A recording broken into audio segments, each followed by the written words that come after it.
What's up, Juventini? Welcome back to the AJC, your channel dedicated to Juventus. And what a week! Woo! My goodness. All right. Has it been hot? Woo! It's hot out there, okay? Not temperature-wise, because I'm freezing my balls off over here. Minus 20, minus 30 with wind chill. But just hot out there in terms of the takes, in terms of everybody's feelings. We got Fagioli goodbye, the Mercato wrapping up, Giuntoli can do no right, Juve's dying, all our players we have ever said goodbye to are all thriving. It's wild out there. We're going to take a look at it all, and it's match day, and we got Como today, and to be honest, the Champions League race is heating up. Fiorentina is doing well. We do have a lot to talk about. It comes down to Motta and the lads having to get the job done. And a couple wins in a row would be nice. Can we hit 3 for the first time this season? Let's take care of Como first. But we're going to get to all of it right now. I got Trim. I got Skanga. Skanga, how you doing, man?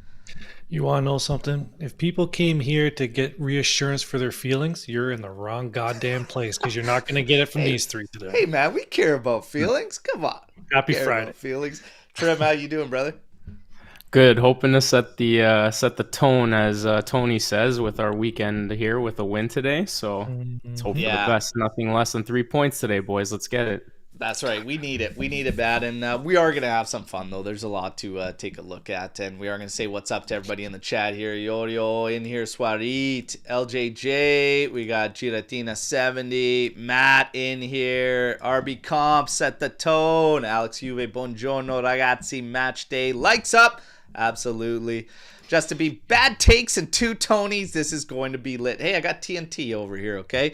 Tony and Treb here. Let's go. Let's go. Let's have some fun, all right? We brought the dynamite, and we're going to kick things off with Fagioli's goodbye, okay? So this one obviously struck a nerve, even though they could see it coming a mile away at the wire instead of Marseille. Fiorentina pulls the deal, and that's because Fagioli had an agreement in place with Fiorentina after meeting with Palladino, and obviously their Comiso, etc., and he liked the plan there.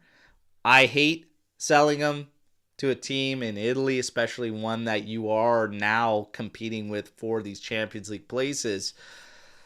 Did we have to sell right now? No. You could have sold it in the summer. It would have been the same for the books. You didn't have to sell right now. But it would be a shame to keep this guy glued to the bench because honestly, it's a shame to even just watch that because nothing's going to happen with the guy just sitting on the bench. It ultimately comes down to Giuntoli and Motta. But it is what it is. Your thoughts on the goodbye. Obviously, it's not what any of us, I think, wanted to see out of someone that came through the ranks for 10 years with Juve. But here we are. Trim, what do you think? How'd you feel about it? Yeah, like early on in his tenure with Max, I remember there were a lot of shouts to get him out on the field, and he was having trouble getting minutes and whatnot. So when he did finally break out onto the scene, get that goal against, I believe it was Lecce, the tiro giro like Del Piero, kind of started off nice. Everybody was excited. But obviously he had his own struggles off the field, which ultimately led to the demise of him leaving, right? So I think for me personally, it's sad to see him go. I think the biggest issue overall is the fact that, they sold within the league, and to specifically, or you want to call them rival, you want to call a team we just dislike, let's call them that, I guess, in Fiorentina. Would it have been nice to see him go to League One in Marseille? For sure, but I mean, at the end of the day, they sold him. And hindsight's 2020. Yeah, sure, they could have kept him. Motta could have given him some minutes, maybe raised his value a bit, sell him in the summer. But clearly he wasn't playing him, so it's best to just move him on rather than staple his to the bench, right? Yeah. Skanga. We got $20 million for a guy who started 3 games in 8 years. So he started 8 games in 3 years. What the hell are we talking about? You take that deal as soon as you get it. Now, I get this I don't get it. This whole thing with, he came up through the ranks, he's a Juventino. Who gives a shit? Right? We sell young players all the time. This one just so happened to make the first team. I liked him, but there just comes a time when players just don't fit anymore. For to whatever the who reason. Gives a shit thing, I would have to say this, and right now, I could see, because the optics around the club are trending to that of one that's plastic. And that's what the sentiment is from the fans that are talking about a guy that's come through your ranks, that, you know, is a Juventino through and through, has always supported the club, and you want to see those guys tied to the club for that feeling, right? That we do have some type of value. And traditionally, historically, we kind of did when it came to those that are own. It's always been amici di nessuno. It's always been like those that are of Juve, gente de la Juventus. We have that bond, right? And right now, the way it's trending, whether it's circumstantial or not, it's giving fans this vibe that it's very plastic. Okay. You're getting rid of the ones that are tied. And Cambiaso is going to be one that we'll get into, could fall along those lines as well. Locatelli, potentially, if a deal is right, sure, he could be one of those as well. And that's the part that fans are struggling with right now. And honestly, I get it. But it's tough because you have so much to factor in. And for us as fans, sometimes the vibes overtake the logic. And for the club, right now, we're staring down the barrel of a club that has standards that they're trying to maybe set behind the scenes, sporting decisions, and then you have financial. That is your pie with those three.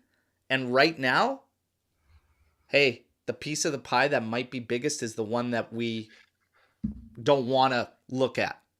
But I'll disagree on one point. Like, for me, Lichtsteiner is more of a Juventino than Fagioli ever will be. Tevez is more of a Juventino. Patrice Evra is more of a Juventino than he is. You know what I mean? Like, these guys who contributed to the club, those are the guys that I picture as, like, even though they have short times with the club, you know, they've contributed more. It just didn't work out. Just because this kid came through the ranks, it just doesn't. Sometimes it just doesn't work. So for me, whatever. We got 20 million pounds for him. Godspeed, young man. Hopefully you have a great career somewhere else. And that's really it. For me, I'm painting the picture for the fans that are doing that. I'm not saying I'm that. But right now, it could look pretty plastic from the outside, like clubs that we've made fun of for quite some time. When you're just buying guys left, right, and center that might not make a whole lot of sense. You're kind of scrambling, but we are scrambling. The nice thing is we're almost home free. But Fagioli leaves. Lloyd Kelly deal gets wrapped up. And again, everybody's flipping their lids and they're going back to where we started in the Mercato with all these defenders and then wrapping up at Lloyd Kelly. But at the end of the day, it's a cheap price. It's a cheap price. Everybody's making a big thing out of this price tag that he has. But the one misconception is that $1 is not $1 when you're purchasing. It's not like a sale. So the amortization, at the end of the day, they have an annual budget that they're looking at that they want to stay within. We went from 150 million annually just in wages to 112.9 right now. So the work continues. Guess what happens when Dusan Vlahovic goes out of that? You're under 100. You're under 100 based on who the guys you can essentially bring your annual wages down 50 million to around 100, which does what? Helps your cost, which means that your revenue goes a further way in hopes of stopping what? Selling players we might not want to say goodbye to. We're doing the right things, everybody. It's just hard to see it right now. But, you know, we're going to get into this and everything because everybody's, like, nobody's hesitating to just shit on Juve for everything. It's completely out of context and everything. So we got Houston sold for 18 million. You got Kelly in for 17 million, as if this just tells the story. You can be upset for selling Huijsen, and to be honest, I wanted to keep Huijsen. So did Scango was there. We were all like, we'd love to keep Huijsen, but then you get into the fact that almost all of that number is capital. You get into the fact that almost all of that is capital, and if it's not him, you find a different way. And then are you looking at getting rid of multiples in order to come up with that number? It's a difficult thing that they're juggling, and it's not easy. But this is something that I feel if we tried patchwork and we tried to go longer and longer and longer, it might be worse in the long run. It might be better to take your lumps in kind of as quick succession as you can and then just be done with it. But this thing, what would have really highlighted this would be Huijsen sold 18 million, and then a guy we took a little bit of a risk at for $1 million less, Kalulu, who came in, that plays multiple positions, that has done well, that the majority of the fan base is happy with, and we took the capital and are going to spread out that cost of 17 mil, 1 mil less than Huijsen, over how many years? 3-year term? 4-year term? Something like that, yep. That paints a more realistic picture of where Juve's at, but they won't like that because it's not anti-Juve and it doesn't get the clicks and likes. Giuntoli's got a tough job. I really sympathize for him. You know, you guys can all, I'm not going to say anybody's right or wrong because there really is no right or wrong. It's just at the end of the day, Juve made a decision. They made a decision that they want to tackle this. You have teams out there. We all know the one glaring one that's got a massive debt that isn't doing anything at this moment in time to kind of correct that. And guess what? It will come to a head. Yeah. It will come to a head. You will see. I'm praying to God that they wait till their assets are worth absolutely zero and they just struggle, and it puts them into a little bit of a spiral for years. But anyways, listen, we get shit on for plusvalenza, capital gains, etc., while there's a team in Italy that is getting absolutely rated with praise for doing the exact same thing, actually to a higher degree than Juve, higher degree than any team in Italy, okay? And they get praised for it. We got penalized for something that has no rules to it. We decide that we're going to do things the right way after what went down and actually just wipe the slate clean and tackle this thing. And we still get shit on for the decisions that had to come as sacrifices. You know what? Some of you could be right. We made wrong decisions and moves. You know what? Juve might know we made wrong decisions, but wrong decisions, sacrifices. I'm happy to say that we should be home free this summer. Everything is lining up, and when you start crunching things, some of the news that's come out, we may not have to actually make some of these moves, and I'll get into it. The Mercato as a whole, we asked, what's your rating of it? How do you rate this thing? And it was crazy. You had 9s, you had 8s, you had 7s, and you had 0s all over the map. Absolutely all over the map. I don't think I've seen anything we've ever discussed or talked about actually contrasted so much, because when it ended, Costa, Kelly, Vega, Muani in. Out Artur, he'll be back in June. Fagioli, Danilo. What did you think? And it was, look, the Mercato in the winter is always difficult. You need massive changes in results. Disappointment with the amount of time Giuntoli had to replace Bremer, and the best he came up with was Kelly and Vega. I always said, though, you'll never replace Bremer in January. You just won't do it unless you're spending high, which we know we can't. 5 out of 10, he said, because I wish Fagioli wasn't sacrificed. Colomwani, good signing. Another one, for a January window, it was quite okay. My immediate thought is I would rather have Vega or Colo on an obligation deal, but let's see what Kelly can do. Giuntoli addressed what needed to be addressed, in my opinion. 7 out of 10. You have another one. 5 out of 10. Fagioli too cheap. Arthur extended for another year. Don't understand why we can't just let his contract run out. Kelly just paid too much. We have a 3. 7 out of 10. Would it be a 10 if we got Araujo instead of Kelly? You've got 0s. Guys, where do you stand on the Mercato? What's your rating, Skang? I got to cool down. Trim, you start. You want me to start? I want you to. Okay, yeah, but take it easy. Cool. I don't think it's anything you get fired up about. We're just saying our ratings. Pour the bucket of water on him. Get him cooled down. Jesus. So I know, Bro, you were making the call like in November to replace Bremer, but we don't hire free agents. We don't buy. No, that's not a real. No, I'm saying you can't replace Bremer. I always said you can't. Sorry, no, I got that. But yeah, to bring somebody in. I liked how Junsley waited till the window was actually open, so you're not, overpaying on salary, because who knows what those free agent salaries are asking for.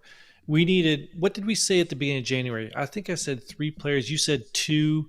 Omar said 2 as well. The guy replaced loosely.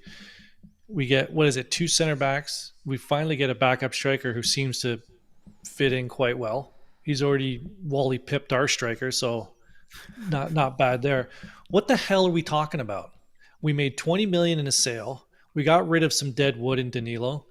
Like him or hate him, he's out. Again, I know people at Hugani, that's the one we all agree we don't get it. We get it. We're with you on that one.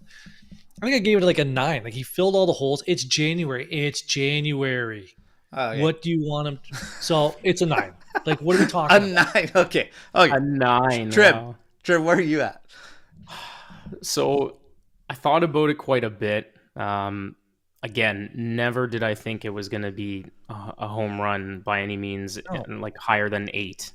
So, I mean, the more I think about it, I was going to give it about a 2 or a 3, but you know what? I'll be positive and I'll give it a solid 5, right in the middle, because to Skanga's point, he did address the striker position. I myself was very skeptical, and I still am very skeptical on Muani, but you know what? Mm-hmm. He's bagged 3 goals, so he's got one job, score goals. He's doing it so far. Let's wait and see how the rest of the season plays out. I'm not going to get too excited one way or another. Kelly, we have to just wait and see, because I have absolutely no idea. I know nothing about the guy. Never seen him play, so I'm not going to say he's not worth the price tag. He's better than the price tag. Like, I have no idea. So let's just wait and see. But again, he got the 2 center backs, and they can both play left back if needed. So that's an option. You give your ratings, and then I got a question for everybody. Go ahead. So my rating is pretty much along the lines of mixed feelings. Like, if I'm looking at the needs that we tackled, I mean, I'd probably score a 5 out of 10, though, because ultimately I think that one of those names, again, you wouldn't have had to suffer since November in an injury crisis to relieve that. I also think that, can we really look at this Mercato without going back to what happened in the summer? Because not even the summer, but throughout the season, because some of the work you kind of gave yourself to do. It's kind of strange to me. By whatever the fuck is going on behind the scenes, I don't know. None of us know. Only those involved. But the work that you did also came from your own doing. Like, you didn't need to do all that. Even through injuries, you probably could have remained with Danilo, would have been equal, I'd say, at minimum, to Lloyd Kelly, okay? Until we see this guy play. Maybe he catches us all by surprise and he just hits the ground running. Okay, whatever. I'm just saying, 5 out of 10 probably stand alone. But because you gave yourself extra work that probably wasn't really required, like going an entire year without getting a backup striker in the summer, like having somebody, it's great you said goodbye to somebody, but you left a couple holes, you got stung with it. It's probably overall going to take a penalty because it's work you didn't have to do, and you spent money, even if it is, again, amortized, even if it is, again, rather cheap. It's money you spent when you could have waited till the summer and probably didn't need to overall if it didn't come down to decisions you're making. Who's making those decisions? Junsley, Motta, I don't really care. Overall, I give the thing probably a 3 because I felt a lot of it was unnecessary. Again, Berto doesn't answer the question. Just answer the question. I did answer the question. I don't know why you're so fucking fired up. Like, everything is just peachy keen. We're There's fucking all these sitting caveats in 6th to your place. answer. We're doing shit. And honestly, it's the same decisions that nobody understands. I don't understand why it's a good thing a team's suffering financially, but giving themselves more moves and then spending money on those moves. How's that good? Tell me, we spent $5 million on a fucking loan to June. That's a good thing for a team that's suffering financially? You extended Arthur. Like, I'm supposed to be happy about that? That's it's the thing. Weird. It's fucking weird. Let's call it what really it is. Permanent. Just Kelly, right? Like, nothing's really permanent. Just Kelly's obligation. Other than and that, that's if we reach Champions League. So there is that caveat to that deal. Yeah. But again, even that, like, yeah. That's me answering this question. And I guess asking one. How does it make sense for fans that are fed financial troubles from any time the fucking Panda Bear and the bankers want to speak about it to giving yourself more work from decisions made behind the scenes that your team seems to be combating by calling a players meeting, whatever the hell that was probably about. I think we all know. But then you're spending money in January, but you're tight.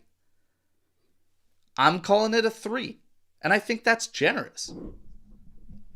Okay. But you had a question, Skanga. Now you're getting me fired up. So what would have made it a 10? By your standards, since we had all these issues and we put ourselves in a hole, we had no chance of having a perfect Mercato in January. Well, that's why I mentioned in mine that I never thought it would ever get to a home run because of financial restraint. I don't think it ever was heading for a 10. Yeah. Limited to no options. Like, unless you're spending big bucks, you're not getting... Trying to get home free financially. Like, I was never expecting a 10. The scale should have been 1 to 5. You brought somebody in up top that you don't have option on. There's a lot of rumors that there's something on the backside of it. Maybe there is with Dusan Vlahovic and PSG. Hopefully. But the two guys that are at the top don't have anything associated with them, and that's Vega and Como Juventus. You brought in Alberto Costa. Great. That's a cheap signing. But again, it's also a signing on the backside of decisions you make. So we spent guaranteed, 30 mil on 2 guys. And that's if we reach Champions League. But you spend a guaranteed 30 mil before you hit a summer. So one thing I just wanted to jump in, because you just mentioned it's roughly about 30 million we spent on 2 center backs. So for me, what would have elevated... one's Alberto Costa. Yeah, what would have elevated it for me would have been if we got a guy like Antonio Silva. He was rated at that price tag roughly, but again, they weren't going to spend that on one guy. But if they got him, he's, for me, the better player overall, the more established, I guess you could say. Like, we saw it in that game against Benfica, but again, they, for whatever reason, the clubs couldn't find an agreement, so it wasn't happening. But that would have brought it up. Going to, again, finish the answer... Whatever happens on the backside of it could actually bring this January score higher. Because if we see that at the end of the line, Vlahovic does go to PSG, we wrap up the deal for Como Juventus. That's if Colo does continue on doing well for us the rest of the season. Then that all of a sudden, we look back to this and we think, wow, that's actually solid. You know? If Fagioli turns into a break on Pietro Comuzzo, that turns into something that I can look back at and be like, hey, that's solid. So for now, yeah, I'm pretty low, but that could bring it up substantially. So let's just wait and see. These things could have ties. Got it. All right. Yep. But for now, a little bit shit. Okay, now we get to Cambiaso. So Cambiaso in talks here. So his agent comes out essentially painting a picture the way I read it.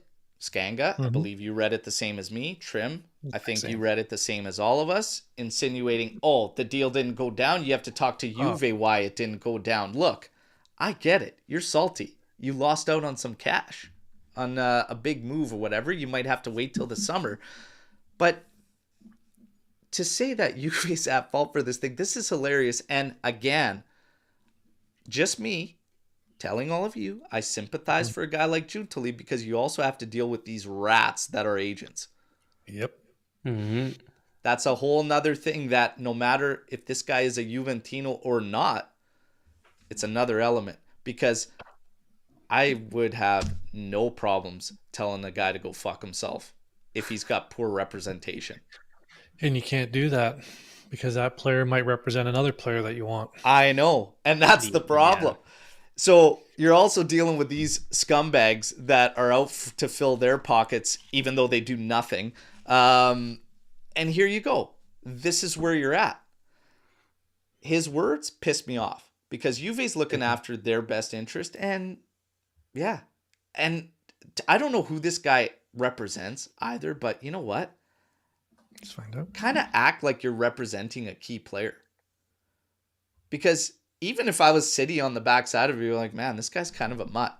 Like, but anyways, like, this is another element, Juntali. That's all I wanted to point out. It's another thing you got to deal with. What was the name of Pogba's agent? What was that guy, the big dude? Raiola. Raiola, yeah. And he represented a lot of top. So now his is just essentially an agency, and it's where we're at. It's another element for Cambiaso. I think now we could see he's as good as gone in the summer.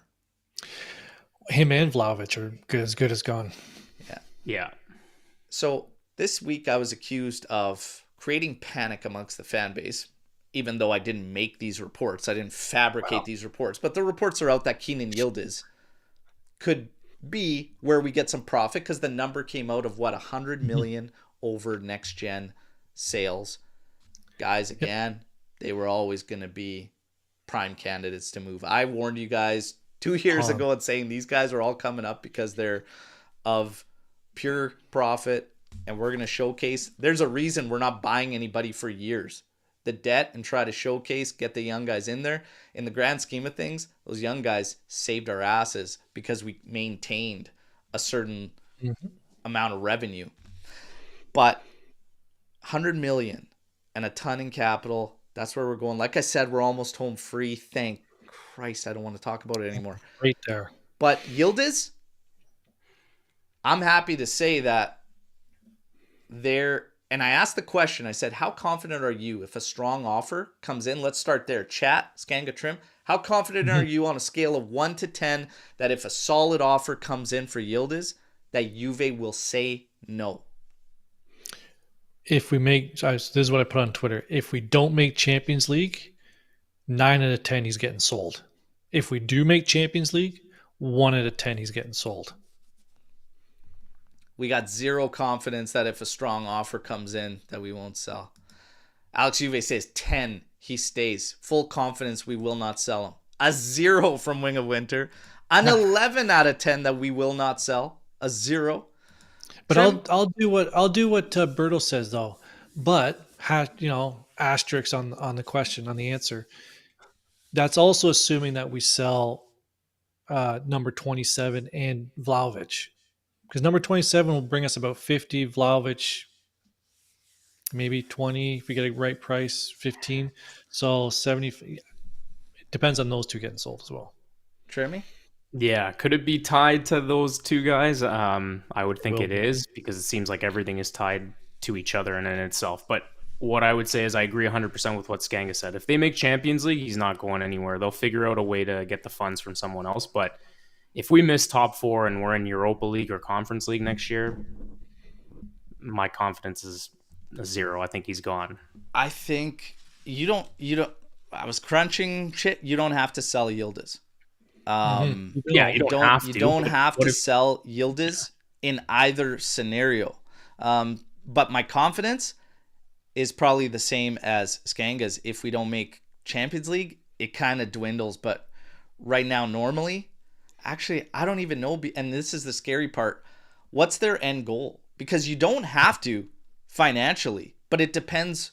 Where do they want to hit? And is Elkan actually actively looking to sell? Because if he is, guess what? The higher that green, the better that looks for that sale. So for me personally, I'm starting to shine the light over Juntali.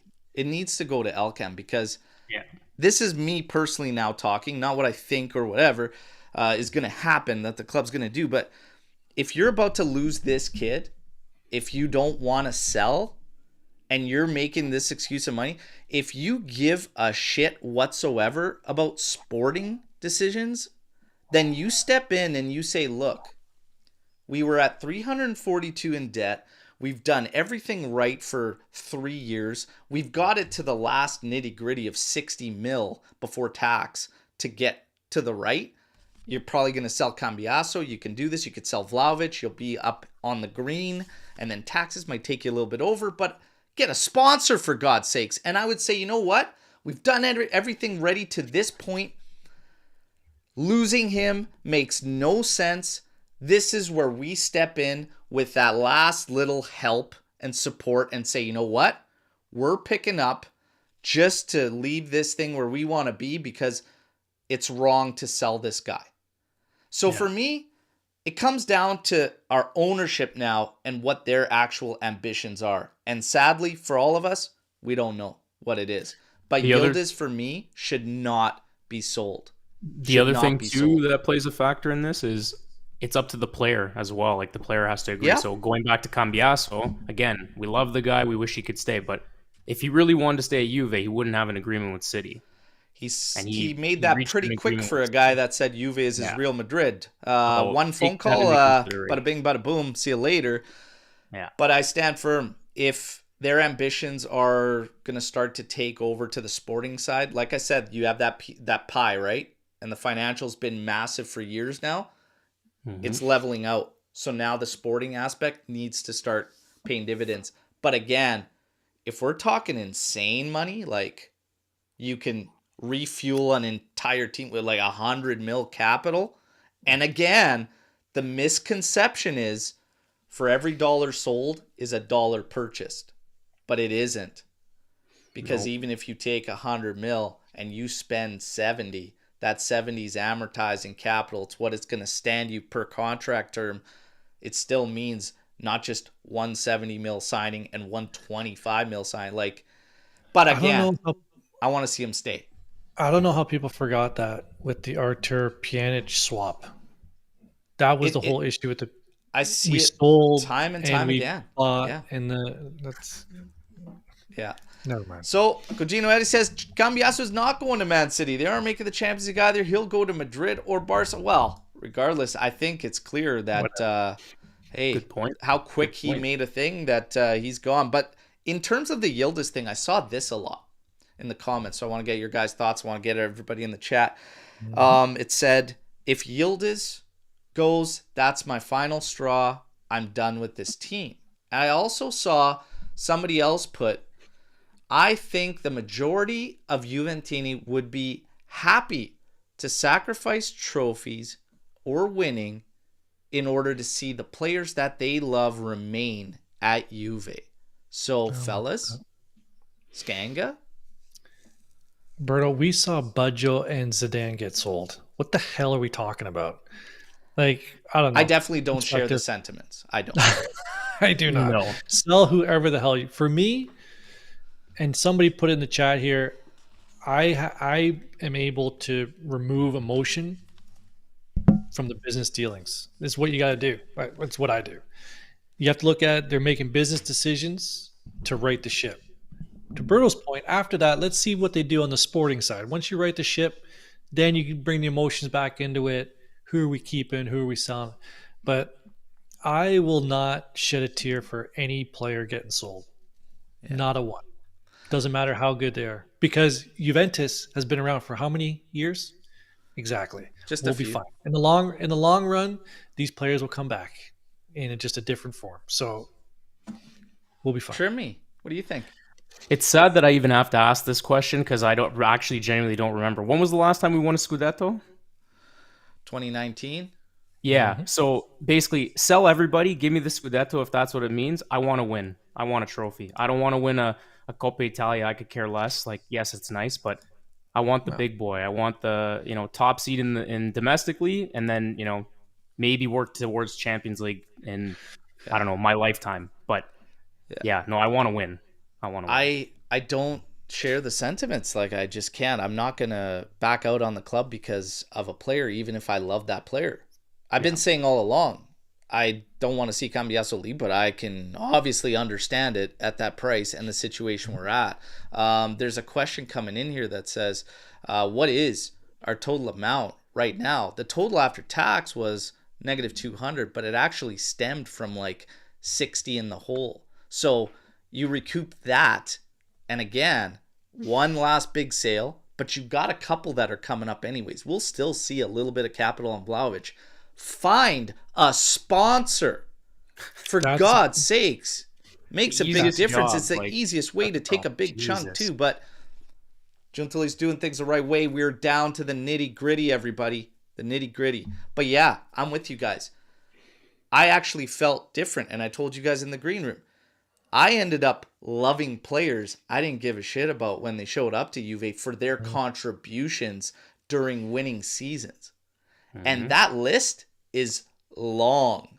That list is long of guys that I was like, oh yeah, whatever. And then through winning, you end up getting attached, and that's where you get the emotions from, the memories and their contributions and that gratefulness. So I'm definitely not leaving for any player. Would it suck when it's Yildiz? Absolutely. Yeah, because he's an incredible talent. That one would really hurt the most, I'd say, out of anybody recently. But would I sacrifice winning? No. I want to win first and foremost, and I don't care if we bring back Sturaro and all of a sudden we win that season. I'd be glad to do it if he played a part. Okay, that's where I'm at. Win. Now, speaking of players, emotions, leaving, goodbyes and everything, another one. Speaking of top 4 race, look at this one, okay? And again, these guys don't hesitate to put out the out of context anti-Juve thing. They do have 0 there, at least for last season. Listen, Moise Kean, it's like Juve herpes right now. We're not going to get away from it ever, okay? So this is what it is. Yeah, he's on fire. He's ripping it up. But I made that short video and I stand firm on it. We were ridiculed on the backside of Ronaldo leaving because we spent 30 million plus the loan amount on top of that to bring this guy back after bombing in England and doing decent at PSG. Everybody's like, oh my God, you're going back to this. What the hell? We were ridiculed by the same people that are now ridiculing us because this guy has more goals than he did in 3 complete years in all competitions for Juventus. A guy that actively admitted to suffering from depression. That means the last season, we got a guy depressed, a gambling scandal, a doping scandal, all in one season. Coincidence? All 3 are no longer here. How many train wrecks do you want Juve to keep? Yeah, the only thing we could have added is have Vidal as like one of the medical assistants in J Medical. That would have been the cherry on the cake. Yeah. Can we just, like, at some point, the character and everything, I'm just at the point that a win can happen for both parties. Yeah, not only that, but like, can a guy not go somewhere else and succeed? Like, I mean, that does happen. It's not just specific to Juventus, right? But barely anybody batted an eye when Juve had the opportunity to reset on Moise Kean and say, hey, we break even. It went bad this 3 years. Whatever happens, happens. Barely anybody batted an eye. There were a few out there. Props to you because you believed in him and his talent, whatever. But we just simply made a mistake of not bringing a striker in this season and leaving Vlahovic high and dry. That's all it is. Yeah, agree. You know? Because and that image you brought up is incorrect. He had 0 goals through 38 games last year, not only 19. He had 0 goals, period, last year. That was in Serie A. Yeah, he had 0 in anything. What no the assists hell are we either. talking about again? You know, we got 13 million for this guy. Like, please, great steal. And good again, but great the biggest for him. mistake, good for the national team. The biggest mistake was not bringing somebody in because now the search is continued. Where is this guy? This one is awful. This picture is so awful. Where he is. Where is this guy? Come on. I put on Twitter that this issue with Milik is worse than the Pogba and Ramsey situations. Because at least those two we sort of knew where they were because they were posting shit. One was in the gym. This guy's gone to Poland, man. He's eating pierogies. He's eating in Poland. Pierogies and drinking milk. we've had no idea where this. I don't use Instagram, so I don't know. Maybe he's been posting on Instagram. No idea where the hell this guy's been. Anyways, we're just having some fun. But yeah, Milik, it's been a gong show. And that was the biggest mistake out of the Keane thing. As far as Keane goes, I do stand firm. Juve needed a break, and so did he. In his own words. To the point of depression, yeah, dude, get a change. Change of scenery. And I do think, ultimately, his value probably put a chip on his shoulder when he was like, fuck, that's all they could get for me type of thing. And props to him. Fagioli, hey, you know what? The race for top 4, because now Fiorentina has jumped us. They had a great showing against Inter yesterday. That puts us in 6th spot behind Lazio and Fiorentina. We've got work to do. We got to start getting our shit together. And I do stand firm on this. I don't know if you guys agree. You'll tell me now. But the bad optics are really there. Everything makes sense. To the 90% of it makes sense for the most part of what we're doing. The bad optics are because we're just not getting the results. Guys agree? Exactly. Yeah. We turned some of those draws into wins. We turned 4 of those draws into wins. What was that? 8 points, 8 additional points, right? Again, I have more faith in the teams around us dropping off than I do of us kind of catching fire. Even though we kind of need to catch fire, history dictates that Lazio and Fiorentina will put on their depends and shit the bed eventually. History dictates that Juve doesn't drop 17 points in a season from winning positions. Well, we got work to do. That's what I'm saying. It doesn't happen every year. It's getting tight. Fiorentina and Lazio shit the bed every year. I hope that's not the kiss of death. I hope it's not like Gently saying a guy is staying for sure. But we'll see. We'll see what happens. It was a Nedved kiss of death. We'll see what happens. It's getting tight, everybody. It's getting tight, and maybe in the grand scheme of all this, the guy that should actually have a light shining on him is Palladino rather than Moise Kean, and we'll see what happens with Fagioli. But Palladino so far is doing some wonders there, and that's a step up from Monza for sure. And now all of a sudden, he's rightfully so catching some attention. Our guy, he needs to start catching attention, but in the right regards, and he's got to get the wins together. We haven't got 3 wins in a row this season, period. Not acceptable. We got to get the job done. But we're going to get into Como and Juve real quick. Last thing coming out of this week, 2 birthdays. Cristiano Ronaldo and Carlito Tevez on the same day, sharing the same day for birthday. I asked the question, whose time did you enjoy more at Juventus and why? Trimmy, kick us off. Ooh, okay. Chat, fire away. So I think for the majority of fans, the obvious choice is Ronaldo based on length of tenure. Like, he was here longer, arguably best player in the world, depending if you go Messi or Ronaldo, right? Everybody's got a opinion on that. But for me, it's Tevez, because I always liked him even before his time at Juve. Like, I always thought he was a prolific striker. I just loved his energy. I just loved what he brought, the way he played. So when they got him, I was almost like in disbelief. But it wasn't long enough. I wish he had stayed a couple more seasons, maybe even just 1 extra season prior to leaving. But I know a lot of people say that opened the door for us to get Dybala. So for me, it's always Tevez. I love the guy. Like, again, nothing against Ronaldo, because obviously, like I said, or you mentioned, that was our last Scudetto, was with Cristiano in his first year in 2019, right? So at this point, I'd give up literally anything to get back to just winning another Scudetto, which is kind of sad because we're Juventus and we should be winning every year. But that's just me. So yeah, I'd go with Tevez. Almost anything to get back to winning. Love that. Skanga. Tevez was a lot of fun, man. Like, he came in, just the 1 year, tore it up. But what the hell are we talking about? 100 goals in 3 years. It was so much fun. Yeah. It was so much fun knowing you had Ronaldo on the team. Yeah, finances, all that shit, whatever. That goal against Sampdoria, unbelievable. The 3 goals, what was it? Atletico Madrid, the comeback. Like, there was so many times when you're just like, we need one from Ronaldo here, and he got it. And it was, I get it.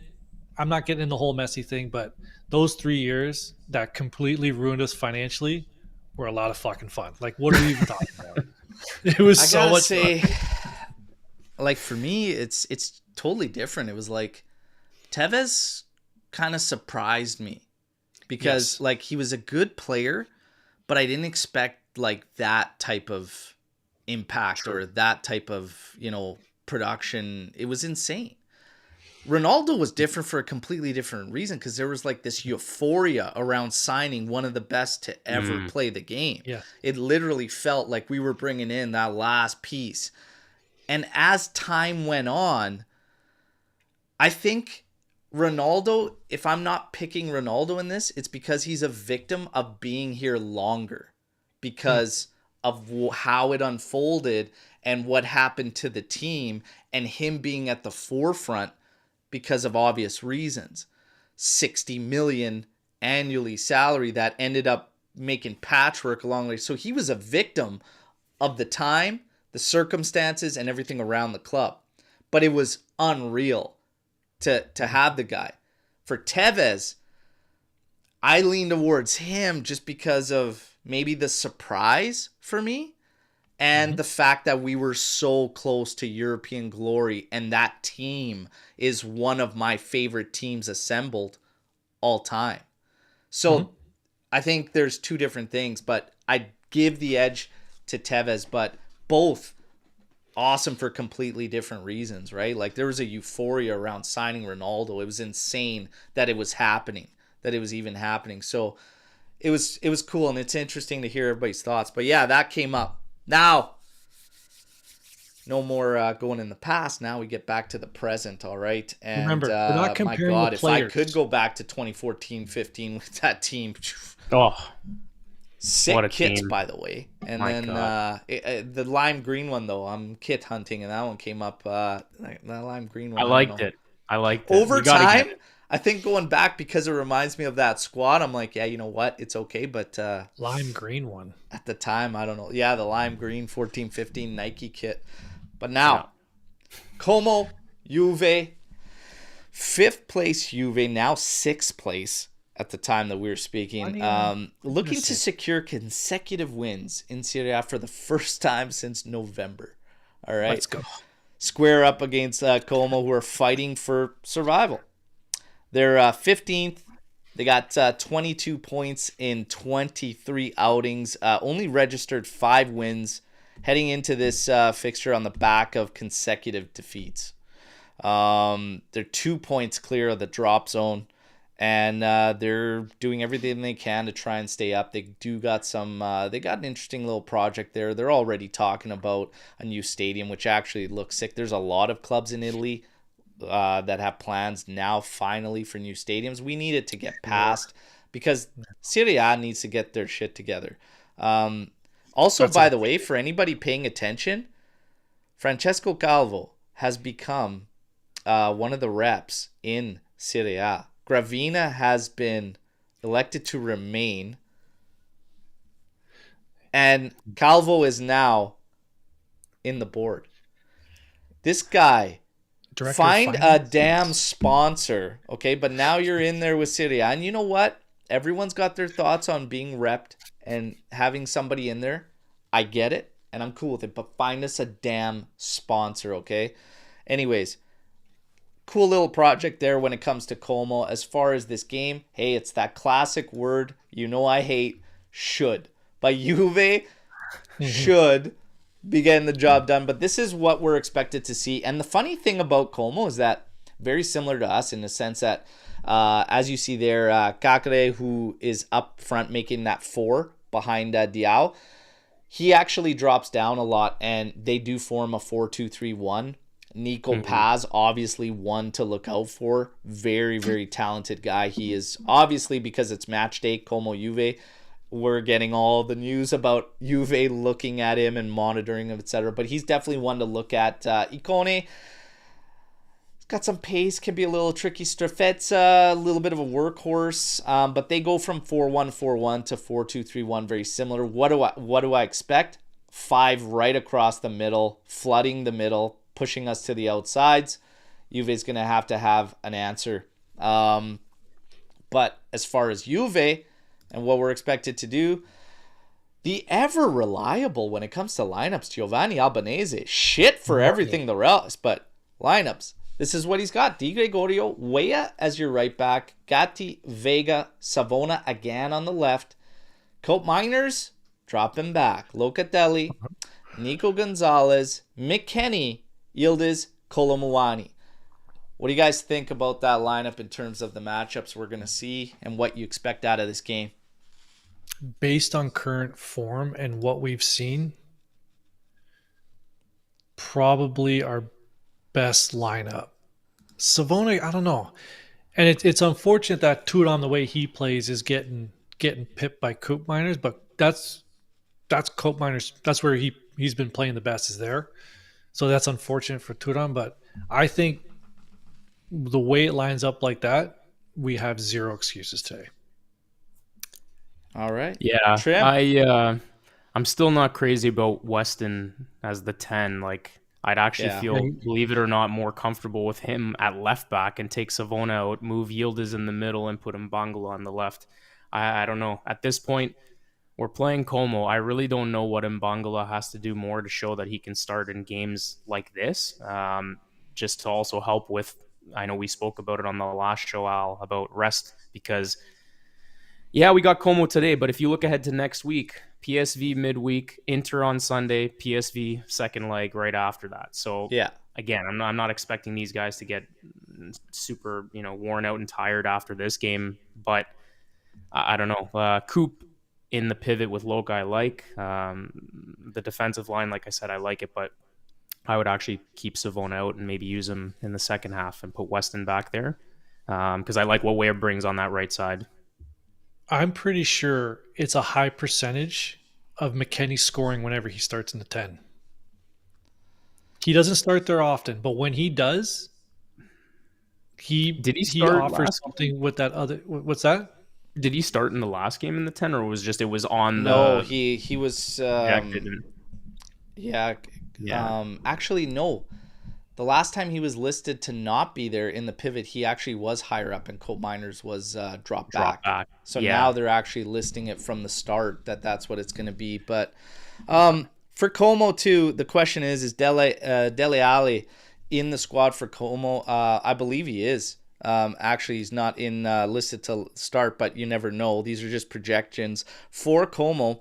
They actually have Fadera out suspended, and then they've got Moreno, Vanderbremt, Kempf, Voivoda, and Gabrieloni all out with injury. And Sergi Roberto is also doubtful. So Sesh Fabregas is dealing with a lot. For us, we know Cambiaso's out and Kalulu's out. And Milik is nowhere to be seen. Other than that, it's the same. For me, when it comes to this lineup, I do tend to agree with Trim.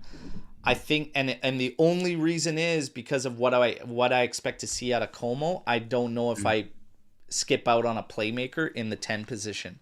So McKennie's just got to be a little bit better technically today, I think, because I expect 5 at all times right across the middle and very tight and compact to the back line as well.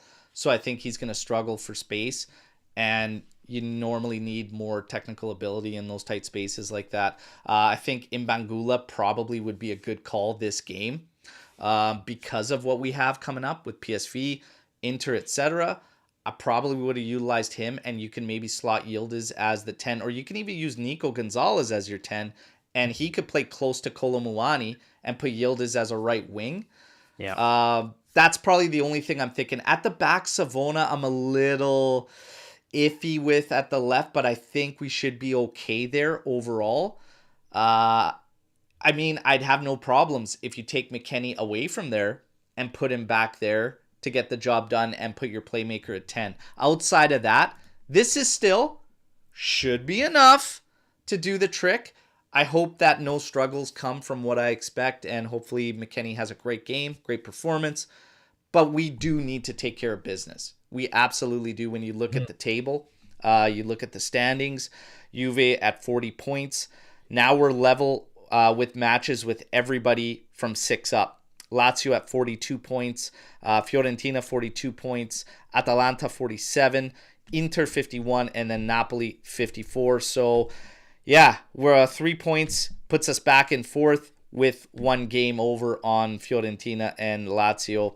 So we got to take care of it. Meanwhile, Bologna, 1 game in hand and could level up against us. And Milan, a game in hand, 35 points. So it's getting tight. And Milan had probably the best window, albeit not perfect, but the best window out of the Italian sides. Kind of unanimously decided by everybody doing their ratings. It's going to get dicey. This one has to be 3 points. We're going to get to key stats. Dicey.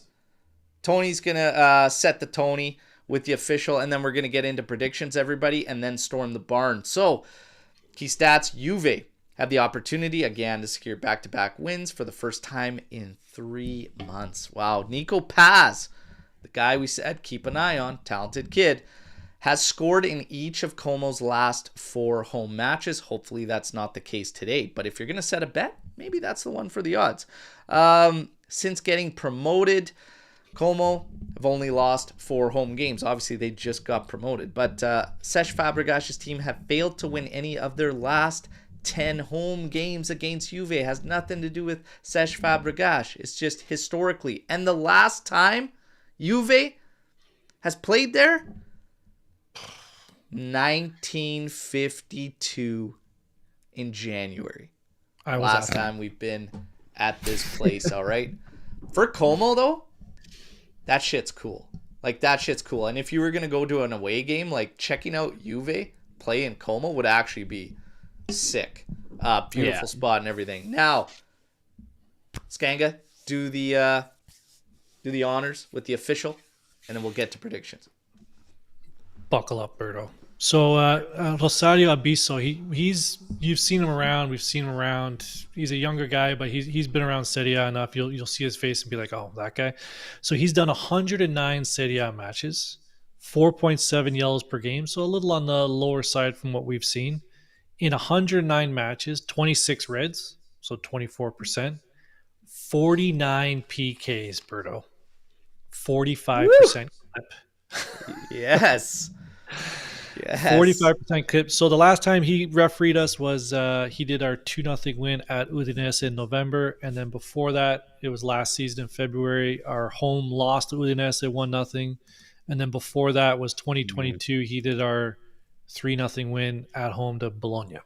So he hasn't done many Juventus matches. There you go. With all of that, Trim, you start us off with predictions. Don't fuck up. Okay.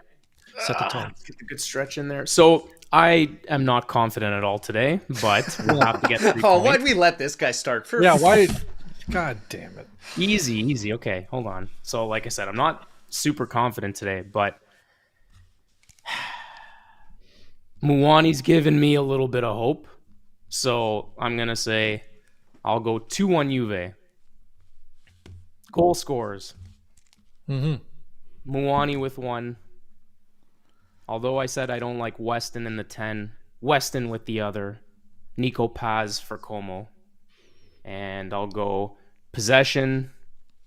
Let's go with 60-40 Juve. We'll hold the ball today. Although they're going to flood the middle of the park. I think Juve keeps the ball because that's what we do. It's just a matter of what are we going to do with the ball. So I'll go 2-1. Nico Paz, McKennie, Muwani, 60-40 possession. All right. Skanga? Those predictions stink. Let me tell you what I got. So Juventus is quite the favorite. They're plus 100. Cuomo's a bit of a heavier underdog here. I'm going with the 3-0 win. Even though I picked 2 of the same goal scorers, I picked McKennie plus 550, Muwani plus 210. I'm going with Yildiz at plus 270. I have Chico coming in to give an assist at plus 550. And here's another bet I found, and I bet a little heavy on this one.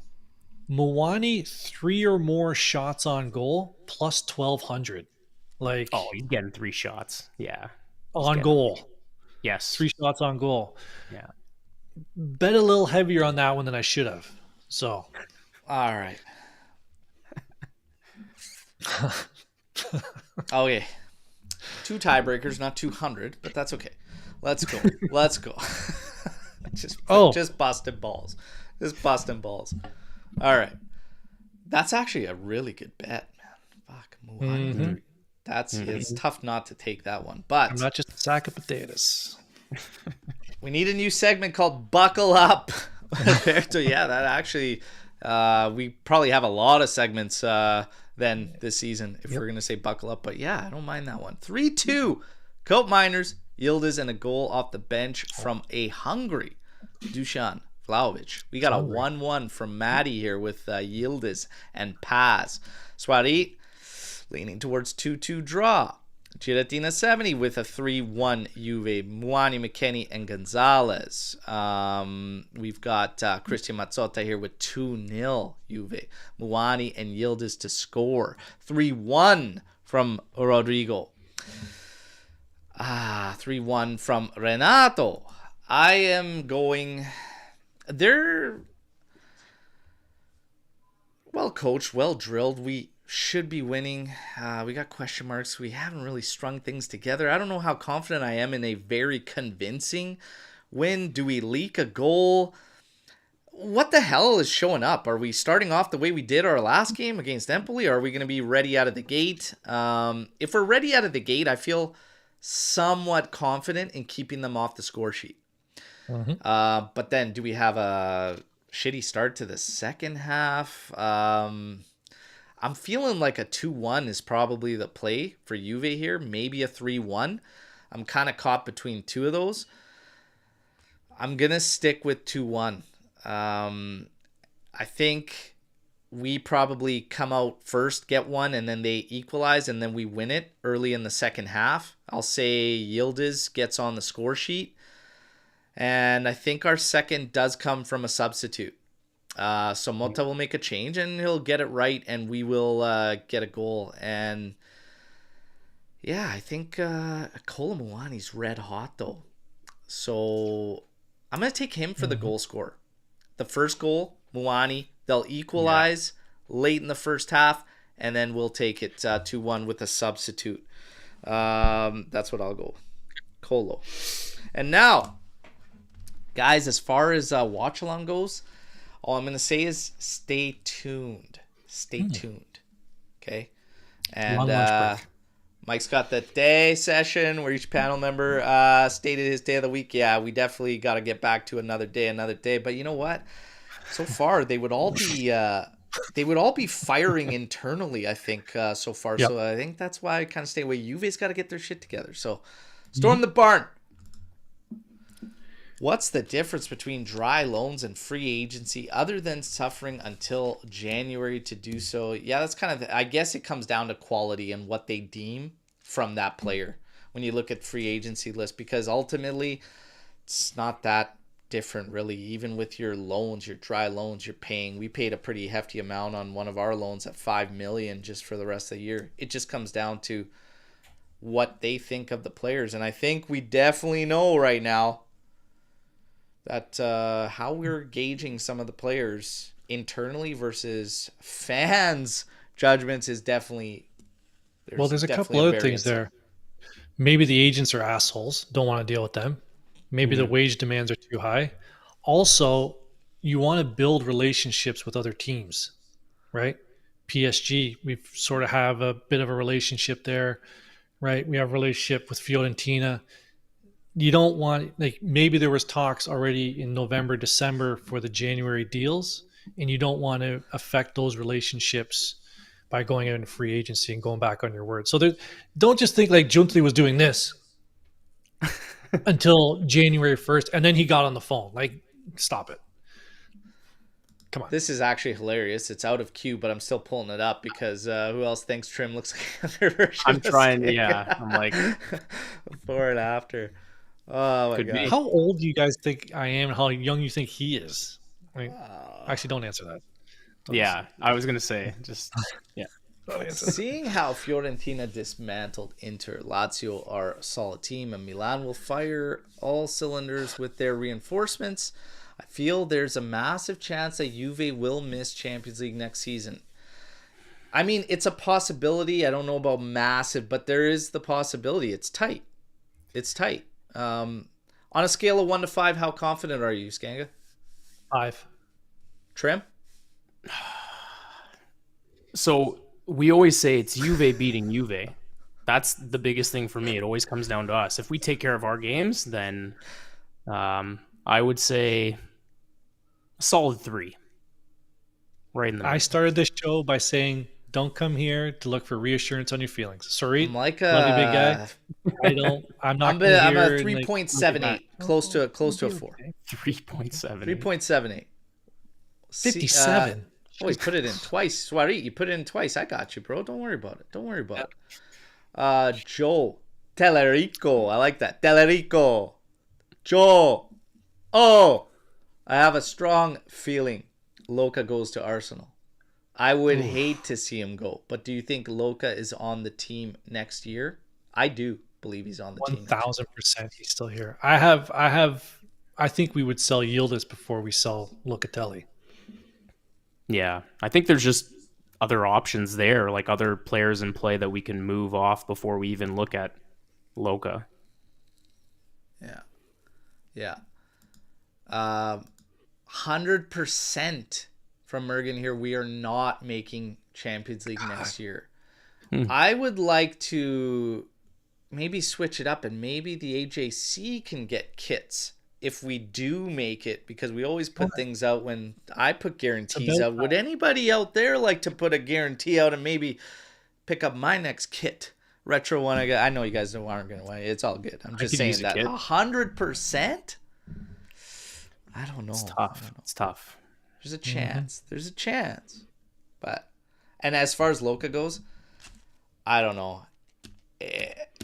Everything, I don't think the offers would be enticing enough, to be honest, for them to part ways. Also, I told you guys last summer, the esteem that they actually have and the regard that they hold him in, like, actually their Interin is massive. I don't see it. I don't see it happening. Something just hit me. Is the Dele Alli who plays with Cuomo, is that the guy who played at England? Yeah. That's Dele Alli. Yeah. I know one player in that just hit you. Holy smokes. All right. What do you think will be Colo's redemption price? Will 55 million convince PSG? How much more money do you realistically expect from Duchamp's sale? Okay, so we got 2-part question here. Okay. Let's start with, what do you expect from Duchamp's sale, realistically, guys? 45, which means we would make somewhere around 25 to 30. 45 would probably be a number. Everyone's going to be like, well, other strikers in England go for 150 million. Well, settle down. Probably 45. Is it sad for me to say that I actually think that's a little bit inflated? Like, I mean, I obviously would like that for the club, but I think, I don't know, first number that popped into my head was 30, 35. I'm thinking 40. Yeah, I think it's. I'm thinking 40 I think it's is more or less within 10 million. Right? Yeah. I'm thinking 40 is realistically the number, and I mean, it's basically how things have gone for him. Yeah, it just, everybody can see it a mile away. He's not helping us with those interviews on international break and the shit he's saying. So it's like all this gets around. I'm thinking 40. As far as Kolo Muani and what you think the redemption price will be, the rumors are that Juve wants to come up with another 1-year loan and then a 45 million obligation. Depending on what the loan is, that's not far off from your assessment of 50 to 55, Swarit. So maybe, just maybe, you're pretty damn close. Now with this guy ripping to start, there's still a lot of football left to be played. People are fired up that we didn't get an option in there at minimum. But yeah, that could bite you. Might not. There might be something on the backside. We don't know. But 50 to 55, yeah, I don't think you're far off. Circling back to what Trim said, I wouldn't be surprised if they took 30 whatever for Duchamp, because it's the salary that's killing us every year. Yeah. So you get that off the books, and then now all these purchases that you made that are amortized over a bunch of years, those you now have 2, 3, 4 players with their amortization price taking over that one salary from Duchamp. Now these deals don't look so bad. So I think they would take a hit on the capital gains on Vlahovic just to get that salary off the books. Colo will start at 70. Paulo says, I don't know about that. I don't think so. Hey, we're both trying to help each other. Yes. PSG and Juve, remember that. Because things didn't go swell for him there either. And Dushan's the play in there too. Changes things. So they're going to have to probably give and take a bit. It could go a lot of different ways. So we'll see. As far as Osimhen, and everyone talk about I cannot see us dealing with Napoli for Osimhen, to be honest. And a lot of us don't even care to or want to. I didn't know that they still owned him. I thought he was sold. Yeah, they just moved him on a loan. They didn't sell him. Yeah, I personally want nothing to do with him. So I think after the Danilo thing, that door's closed. If Danilo went there, I'm pretty sure they would have worked something out. I still don't think they would hesitate to say F you like to us. And that's why I hate these dealings in Italy and how we're so quick to. I can't wait till we get leverage back and we don't have that cloud hanging over us, that we can actually start telling some of these guys, like, you want to work with us, work so properly like the old schooler Galliani did with Monza, work properly with us and we'll return favors. Otherwise, screw you. I can't wait till we're not like suffering from circumstances. And again, I'm shifting my frustrations to ownership. Because, again, you've done so much work to get to this point, and they never wiped the slate clean for us in the beginning. They offered up a bond that took care of less than half of where we were at. So to say that they were even really, like, did a lot, like, yeah, that's great. Thank you.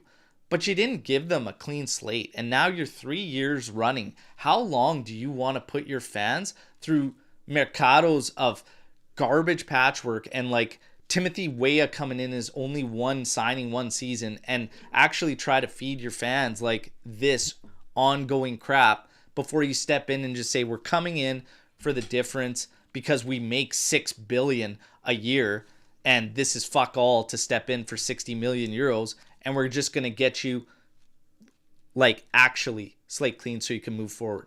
Just show that you give a shit once. I got to roll. You guys can handle it from here? We got it. Ciao. Great show, buddy. Have a good one. And now, let's see if we get Trimmy and myself in here. Oh, man, I kicked even Trim out. Even Trim's out. There you are. I'm out. There you are. Oh, you're back in here. So, yeah, like, I'm shifting my focus there. I don't know about you, Trim, but that's where I'm looking now. Like, show some initiative because, like, we've done the right things for a while. You got to start stepping up as ownership, you know? When will Motta play Adzic? He's been training for at least 6 weeks now after his injury. What is the problem with this player? Or is it Motta? Mark, your guess is as good as mine. Even cameos, like, we've only seen him for a few quick cameos. There was a ton of praise, rave about him in preseason. Who knows? Is Alberto Costa gonna get runs in? Like, he might not. Well, that's another example. They were saying how he's been impressing. I know you've mentioned in your dailies he's been impressing behind the scenes in 5-a-side training sessions and whatnot, and he hasn't even gotten a cameo. We'll see if he gets one today, but I mean, we'll see. But with Adzic specifically, I don't know what the guy has to do more to prove it, because what doesn't make sense to me is I thought he was a guy that could play down in next gen, and they purposely were apparently keeping him up so he can get minutes because they felt that strongly about him. So just it doesn't really make a whole lot of sense. Yeah. Oh, man, and we just missed him, but Forza Juve saying now that Skanga's here, what's his go-to song when singing karaoke? Oh, my God. Well, thankfully, we could answer that for you because he brought it up in the chat after hearing ours and whatnot in that little discussion. So his is actually I'm a Barbie Girl by Aqua. So he says that's his go-to. So Skanga, Barbie Girl. Yep. That's what you get for leaving early, punk. Do you think the smoke Kelly gets is undeserved? Wow. So here we go.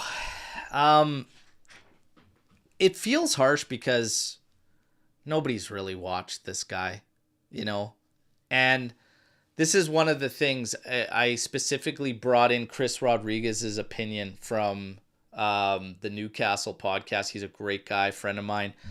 Yeah. And he just simply laid it out. Like, you could see he's got talent. He's not getting reps. And the biggest thing that the fans shit on him for was the fact that he was on $150K a week.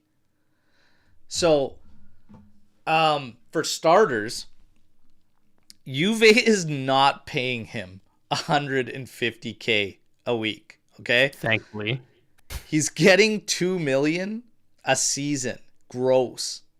Okay, that's all he's getting. So he's not even close to the salary he was there. When you look at that deal in general, that's super cheap. People are making a big deal of like 20 mil is what it's spread out to 2029 annually. It's not going to hurt us in a big deal at all. But yeah, from $150K a week to $42K a week. Not bad. 2.2. He's less than Timothy Weah. He's less than Kalulu, less than Gatti, less than Perrin, less than Yildiz, less than McKennie. He's like right where he should be. And it's a deal that if it doesn't go right, you're not going to lose in the grand scheme of things. You won't. And it's because purchases are amortized. So, yeah. That's where we're at. But is the smoke undeserved? I think until you see a guy play, it kind of is. Did Kalulu not kind of prove that? Yeah, and there was a lot of smoke behind that. I know we were all a little skeptical. I kind of always maintained I was a little bit more level-headed. I just said I'd like to see what he could offer if he's healthy, because I know what he was at Milan that season when they won the Scudetto and how vital he was to that team, and he's come in and done just fine. So let's see what Kelly has to offer. I think it's more around Giuntoli and the players that we either gave up or missed out on, and now Kelly is the guy that we got. So let's just see what happens. And for whatever it's worth, Chris Rodriguez said also that like Newcastle literally moved him because the salary, the fact that he was free, the fact that they needed capital too for their PSR. Yep. There it is, right? But yeah, it might be a little undeserved, at least until he plays once, and then everyone could shred him. Yeah. When it comes to Jad here, would we have benefited from João Felix joining us in the number 10 role? Surely that is a position in our team that has been the biggest miss this season. See, I think the frustration for me there is that Yildiz hasn't been played there enough, which I think he would do significant damage in on a consistent basis. When you play the block and you have him on the wings, I say get him in the 10. Get him in the 10 role. If you're playing teams that are going to try to man up to you, oh yeah, on the wing, no problem. But you could play the guy anywhere. But it's hard to say if we've missed it because of needing somebody or the fact that we're not utilizing what we have often enough. We've seen way too much of Cope Miners in the 10. And we've seen way too much. Even McKennie. No disrespect to him, but that's just how I feel. I don't know. But João Felix, I mean, would have been probably pretty damn solid.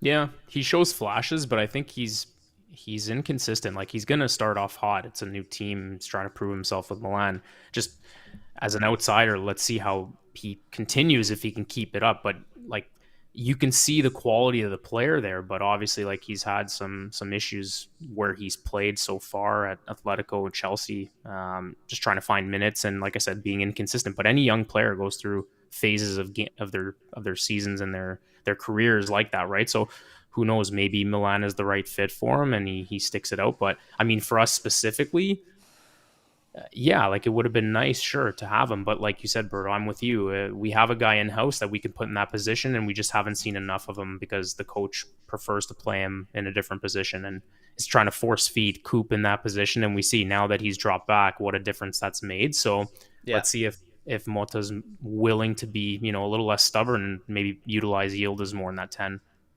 And guys, reminder, get the likes up. Let's go, everybody. Get those likes up.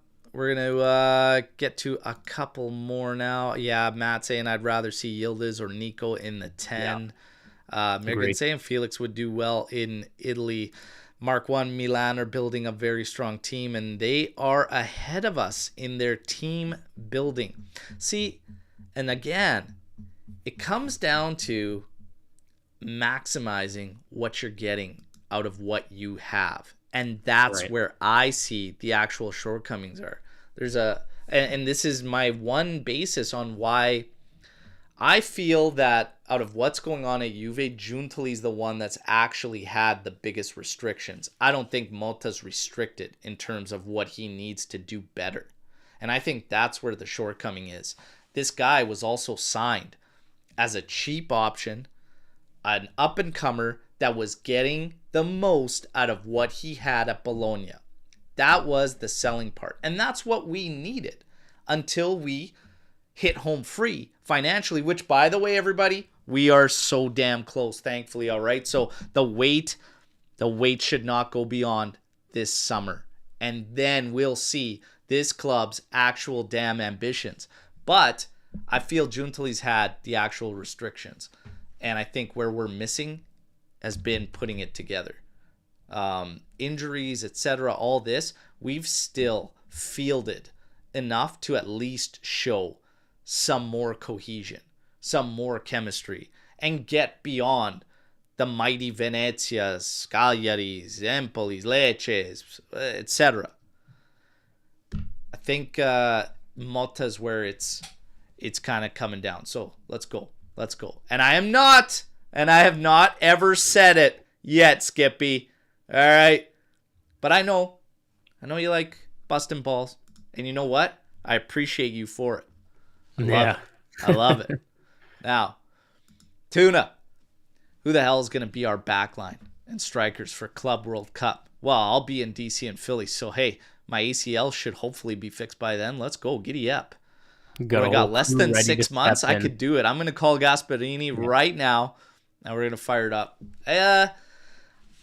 Look, I don't know because these guys are going back. Like Vega's going back.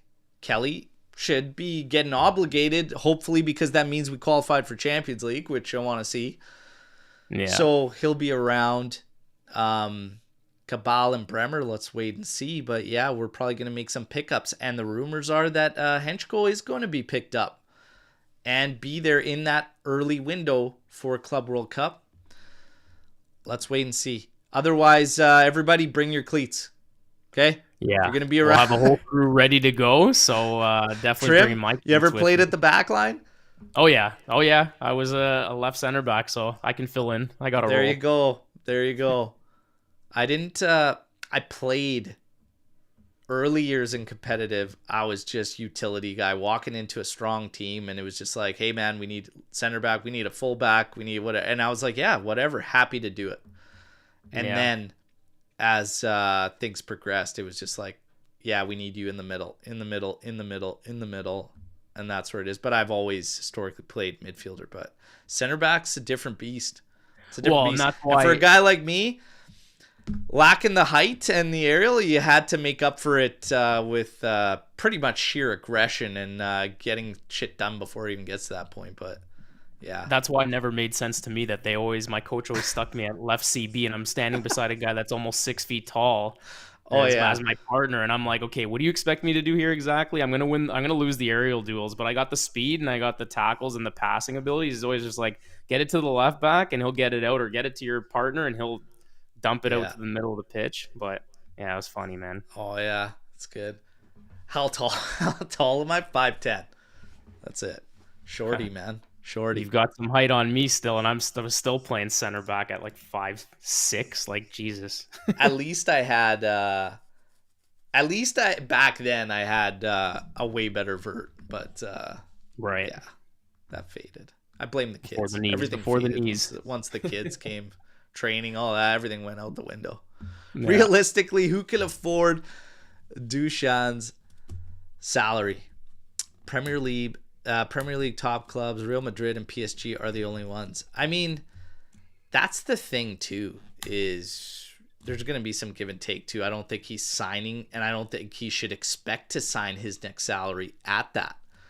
Is he going to fight Juve to get the remaining piece of that before signing off? Like, now it's funny, over the past few years, like, we're starting to see new things develop and new weird little idiosyncrasies, whatever the hell you want to call them, over deals. And severance just popped up over the past couple of years at Juve. And that's getting the difference of what you signed for. And, like, will he go for that? Maybe he goes for that last year of severance, even if he's going to sign for another club. We have to wait and see, right? But PSG is probably the play. I know that this week we started hearing that Man U is keeping a serious eye, and that's what reports out of England were saying. But I don't know if Dusan would go there. They would be able to offer a healthy salary, and they do have two pieces we would be looking at in Højlund and Xerxes that we've been linked to both of them. Right. Chat, if you had to pick one out of Højlund and Xerxes, is it one? Which one would you go for? And also, a follow-up, is it neither? Trim?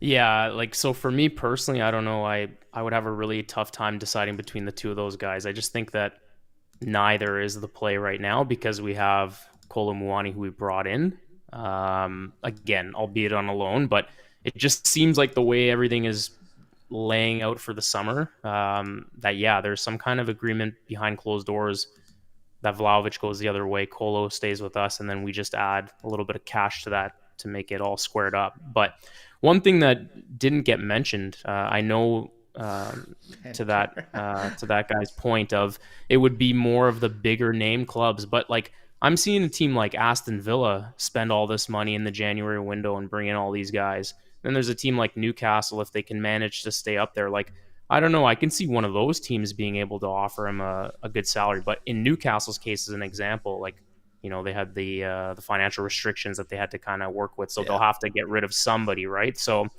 I know who they have at striker already, but again, like if they're looking to possibly shed some salary, that's where maybe the whole Tonali thing comes back into play. You never know. But I think the most likely option right now is PSG. Aldo summoning the Lord Bentner. I'm actually thinking neither, to be honest. And again, this could change because there's a lot of football left, but at the moment in time, I'm thinking Kolo could be the play and try to find somebody else. I would really be pushing for a PSG, some type of assistance between both clubs for Dusan one way, Kolo the other. It would work for both of us on the books as well. Yeah, I would definitely be looking at making that work. That's me. Like my dream is obviously, as everybody knows, is Jonathan David as the secondary option, right? Because if you have him and Kolo, then that would make sense. But again, trying to swing that, he's a free agent. He's going to go to a big club. I think he's out of reach by now. So there's got to be another option. This guy's looking for his grade 8 study buddy to get a free car too, apparently, with the demands he's making. Like, I don't even know. It's getting crazy with old Jonathan David there. But you'll get your good pay being his agent, so I'm happy for you, Trimmy. That's it. Trying to get any endorsements looking for the payout. Yeah, that's right. Trim's getting a new car. Let's go. It. Are you convinced as far with Di Gregorio's performance? I am not yet sure. He has moments when he tries to dribble next to our goal post dangerously. I'm actually convinced. I actually think he's solid. He doesn't make me feel nervous at all, really. There are some things here and there, but there's some things here and there with everybody. I remember moments with Gigi, the best to ever do it. Moments with Perrin, moments with Chesney. And I've been at this point of the season with more of those nervous feelings around Tech, who was still overall solid as hell for us. Yeah, it's true. It's a good point. So I'm actually okay with Di Gregorio. I have no issues with him. I think he's great. Trim? Yeah.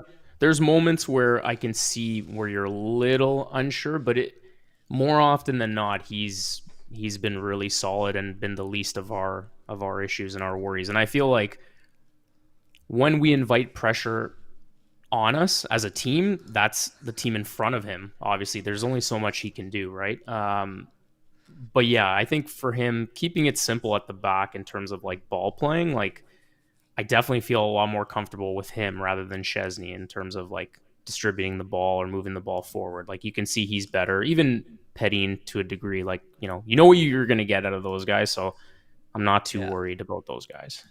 Yeah, a lot of thoughts that he is solid. Wing of Winter, of course, frightened every time Szczesny's name comes up, okay, and he's going to have to go light some incense, I think, just to kind of calm down and relax and get the spirits and mojo out of there. But, yeah, I'm absolutely fine with Di Gregorio. Swarit.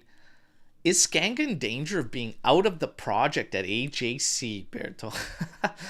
Yeah, you know what? He's got to tone it down. You got to take it easy.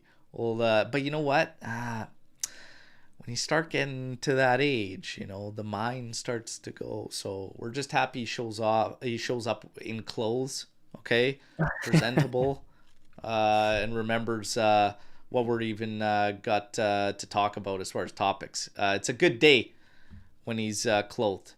Sometimes you got to just pull in the reins a little bit on him, but every once in a while we let the leash go a bit so he can, go out there and bark a bit. I love how the guy you can never leave a show early, everybody. He's getting the gears. You never leave a show early. This is what happens. But no, Skanga's a beauty. We love our Skangavino.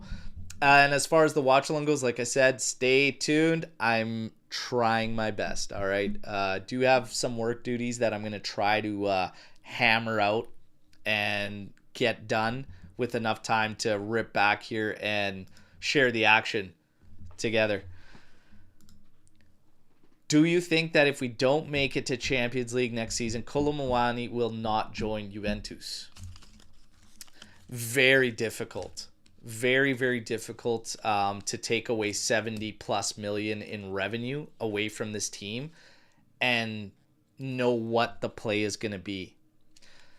If I look at that, I still believe Cambiaso. Cambiaso is maybe a for sure now. Right. In looking at the numbers, the last bit that we need, I'd probably say he's 90 to 95% that he's going anyways. Champions League out, 100% they will push for a sale. Vlahovic, 100% either way is going. Regardless. Yeah, agree. So Kolo Muani coming in might not actually change. Maybe some of the guys that we were looking to join might change their mind if we don't make Champions League. That's something to factor in. Chico Conceição could be one of them. Yeah, he's another one I worry about. Kolo Muani, would definitely be in question, but we would still need a striker. So I'm looking more at outside moves. But the thing with Chico is whether or not it is 100% true if that loan of 7 million plus 3 in bonuses, making it 10 million this year, actually does play into the release clause or not. Because if you've already dumped 10 towards that 30 and you only have 20 left to go, whether you make Champions League or not, I say you get them. And if we dump 10 out of the 30 and then he decides no because we're not in Champions League, that sucks ass, everybody. 100%. So, moral of the story, Motta, players, get your heads out of your asses and start winning games. Today, Como, let's get our second consecutive for the first time since November. Stop messing around. Get the job done. We need wins. Champions League race is heating up. We're nervous, rightfully so. Skanga ain't nervous, okay? But I just don't think he could feel anything at that age. So for us, we're nervous. We got to get going, okay? We got to set the tone and get the wins rolling, okay? Get the wins rolling. Again, I hope to bring you a watch along. If not, I still had a great time today. Skanga, Beauty, Trim, always an absolute pleasure. Hope you enjoyed today's show. Everybody in the chat, you guys are the best. Drop a like. Subscribe to the channel if you're new here. Your one-stop shop for everything Juventus, okay? We ain't going anywhere. We got to fight for Champions League, and you know what? That's okay. Hopefully it brings the best out of us. We got some newcomers. Good luck to them. Let's see what they can bring. Will Motta even utilize some of these guys? I don't know. But one thing he's got to do is start bringing in the points. The optics are bad. And it definitely is intensified by losing points. So let's get our shit together and start winning. Easy fix, right? Just win, baby. Just win, baby. That's what it comes down to. Let's see what happens today. As always, no matter what, fino alla fine, forza Juventus. If I don't see you on the watch along, it's okay. I'll bring you a little recap. And we got the post-match tomorrow morning. And sweet Lou joining for the first time in a long time. Happy to have Lou with me, all right? So we'll have a lot of fun again tomorrow regardless. But make it a victory show. Come on. Fino alla fine. Ciao tutti.